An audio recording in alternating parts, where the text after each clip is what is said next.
So Turkey tried to reorganize these different groups, gathering them from different parts of Syria. And the idea was actually to structure them into an alternative national Syrian army.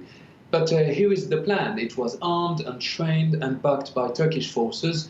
But indeed, in these kind of conflicts, at the end of the day, you face some other regular armies, and including the Syrian army, of course. So some clashes erupted, and at the end of the day, some dozens of Turkish soldiers were killed. So Turkey was actually inside a full-on escalation.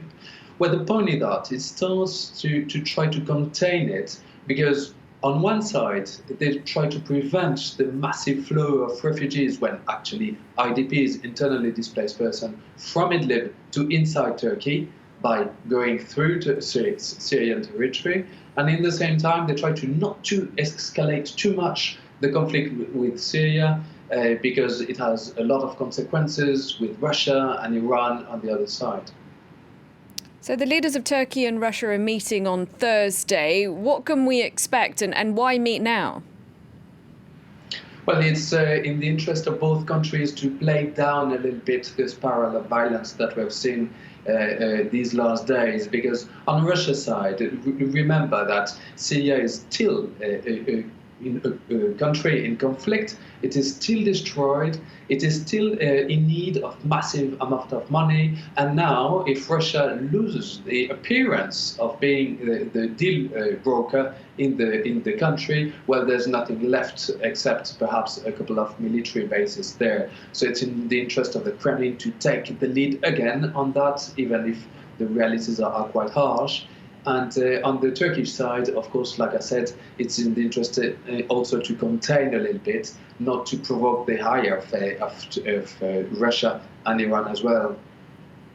Now, Turkey in the last few years has taken in millions of Syrian refugees. And of course, with the fighting in northwestern Syria, there are now more people gathering at the border. Turkey says it can't take in any more. And just recently, it said it's not even going to stop refugees now from trying to reach Europe. Is that part of a tactic to put pressure on Europe so that leaders wanting to probably avoid another refugee crisis, to then in turn for Europe to put pressure on Russia? Is that the thinking behind that? Yeah, it's quite open strategy, by the way. I mean, President Erdogan already did it in 2016, asking for billions of euros to deal with the Syrian refugee crisis. And so did we. But now, again, we are under pressure of President Erdogan.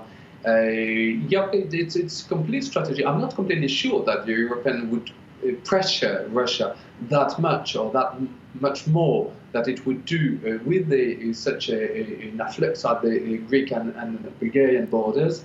But it is the way that Ankara chose. It is also the new power politics that happen in the European neighborhood like elsewhere in the world. All right, Julien Théron, thank you very much indeed for your time.